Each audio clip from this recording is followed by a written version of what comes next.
Peace, family. It's your brother, Marc Lamont Hill. Thank you for watching the Marc Lamont Hill official YouTube channel. We're here today, which is tragically day 130 of Israel's war on Gaza. And I'm here just to give you a quick update. I'm running today, but I wanted to at least, as always, try to drop some information that I think is important as you all try to keep track of what's going on in Gaza at the same time that mainstream media, corporate media, attempt to hide the truth. They attempt to obscure the facts. They conceal the data so that we can have the proper type of analysis that we need in order to stop this indefensible and illegal war.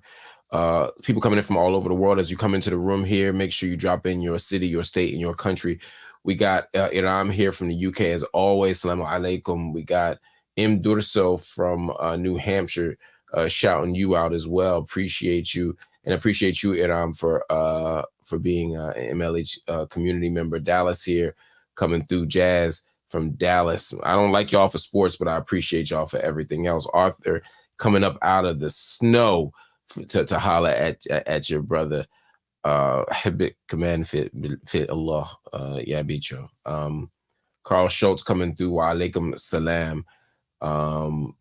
Robert Wesley Branch coming through. Appreciate your Rosability. MLH channel member coming in from Oakland. Michelle Walsh, another family member coming in from Denver. Appreciate y'all. We're going to get it started, y'all, because we ain't got a lot of time, but I wanted to shout a few of y'all out. Hit the like button as you come into the room. Also, hit that subscribe button if you haven't already done it. And, of course, you know, we always love when you hit that join button as you enter the room. Let's talk a little bit about some of the latest information. Perhaps the most important thing that's happened in terms of the war on Gaza is that the numbers continue to go up. As of today, as of right now, we have 28,473 Palestinians who've been killed and another 68,146 who've been injured since October 7th. The death toll in Israel from the October 7th Hamas-led attack stand now at 1,139. That's a chilling number. That is a scary, scary, scary, scary number. And again, the number is going to continue to go up. Jordan's King Abdullah II tells President Biden that the world, quote, cannot afford Israel's planned ground invasion in Rafah. Again, 1.4 million people sheltering in Rafah right now. And as we see things happening in Rafah, people all around the world, observers are saying that this is not only ill-advised, but a humanitarian disaster. For example, today, 33 minutes ago, Martin Griffiths, who is the United Nations Humanitarian Affairs Chief, has again expressed deep concern over the anticipated and planned assault on Rafah. You got more than half of people Gaza there, and he said that it will be a, quote, slaughter, if Israel engages in the kind of military operations that they're suggesting. He said the scenario we have long dreaded is unraveling at alarming speed. Today, I'm sounding the alarm once again. Military operations in Rafah could lead to a slaughter in Gaza. They could also leave an already fragile humanitarian operation at death's door. Those ain't small words. Those ain't small words, y'all. We see right now happening at the same time, and I'm going to build up to a couple of big news items that I think y'all know about. Far-right Israeli finance minister Bezalel Smotrich says he has decided to block the transfer of vital food assistance to Gaza, stating that it will be distributed through UNRWA, which he called a central part of Hamas's war machine. So now these food shipments, and specifically flour, will not be transferred into Gaza under the premise that that UNRWA has a piece of it or will be distributing it, and that UNRWA is controlled by Hamas. And so because that unsubstantiated claim that UNRWA is the driving force behind October 7th through these alleged employees, and because they're making the claim that Hamas and UNRWA are now the same thing somehow, that now they can use that to justify not giving any humanitarian aid to anybody. Catalina Blue said, which one is a scary number, the 1239? I'm not sure what you mean by that, but all deaths are scary. But the fact that 28,000 Palestinians have been killed is terrifying. That's what I was commenting on in that moment, because that's the number that's going up. The 1,139 Israelis who died on October 7th, that number is high. That number is scary.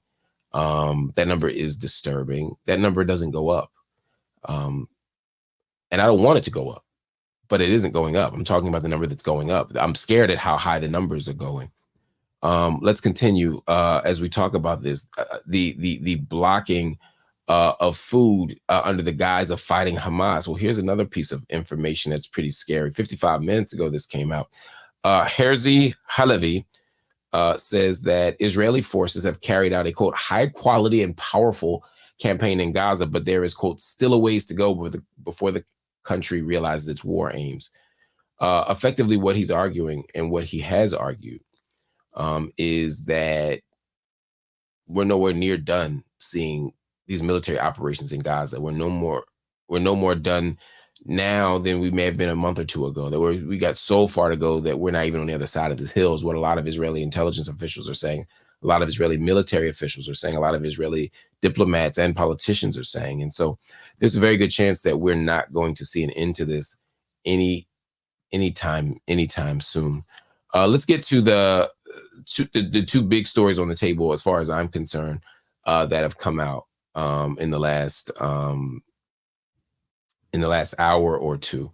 One, of course, is the military bill that I think everyone's talking about, and the second thing is the killing of journalists, both of which are absolutely urgent. The U.S. Senate has approved $18 billion. Is it $18 billion in support?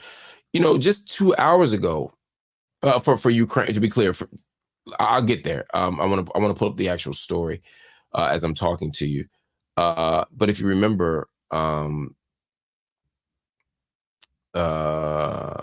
maybe even as recently as a half hour ago, but certainly an hour ago, Joe Biden gave a televised message where he basically went to the House of Representatives and said, look, the Senate's approved this bill. I need y'all to approve this bill. This bill will give more money to Ukraine and more money to Israel to fight terrorism. Biden said the bill will help Ukraine, and it also provides Israel, quote, it also provides Israel with what it needs to protect its people against the terrorist groups like Hamas and Hezbollah.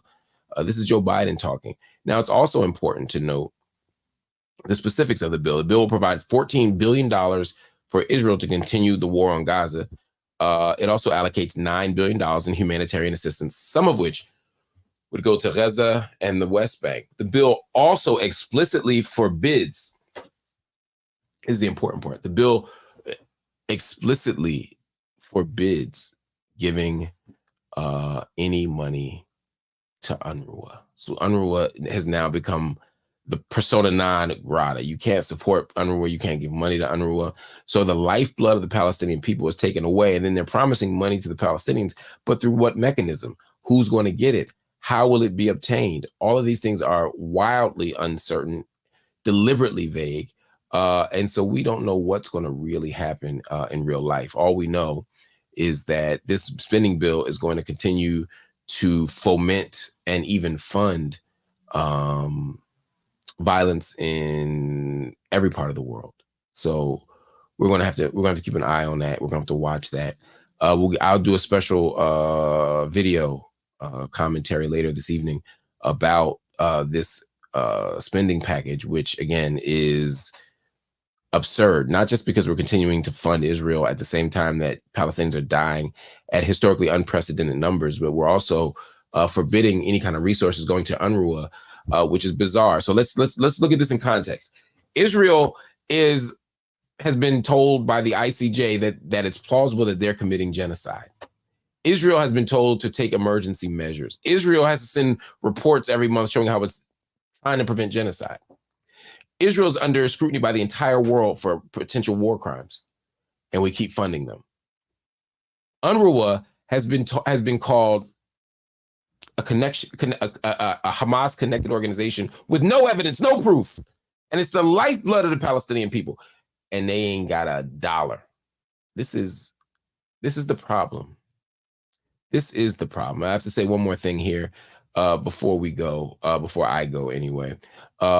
One of a correspondent and a photojournalist at Al Jazeera Arabic, one of my colleagues, has been wounded in an Israeli airstrike near Rafah.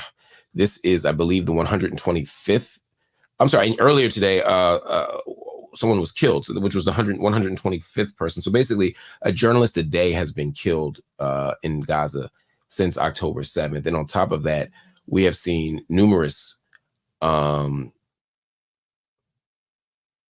journalists in Palestine, numerous journalists in Gaza, and numerous journalists specifically from Al Jazeera, including the family of Wael ad-Dahdur, killed by Israeli drone strikes. It is very clear that journalists are not being protected. It is increasingly clear that journalists are likely being targeted. I'll have more on that as well. But many people are accusing Israel of silencing journalism by directly striking reporters who are telling the truth about what's happening in Gaza. This is the reality of what's going on in the West Bank forever. This is the reality of what's going on in Gaza forever. This is the reality of what's happened to Palestinian citizens of Israel forever. Nothing is new, but we're going to keep telling the truth about it. All right, family, I'm going to come back later tonight to talk about those two specific bills. I got to run now, but I wanted to give you that. Information. Hit the like button if you feel this space and this daily project of giving you the updates on the war on Gaza. Also, hit the subscribe button if you haven't already, family. It really does matter when you subscribe. Hit the join button if there's a way that you can support us by just hitting the join button and becoming a monthly member. We greatly appreciate it. And we always appreciate when people drop something in our Cash App. Once again, MLHTV, $MLHTV. That allows us to bypass YouTube, and we can take 100% of the resources, 100% of your donations, and use it to fund edits, to fund producers, to fund staff, to create new podcasts, to do all the things that I think you all want done on a channel like this. We appreciate you. We love you. We'll see you soon. Peace.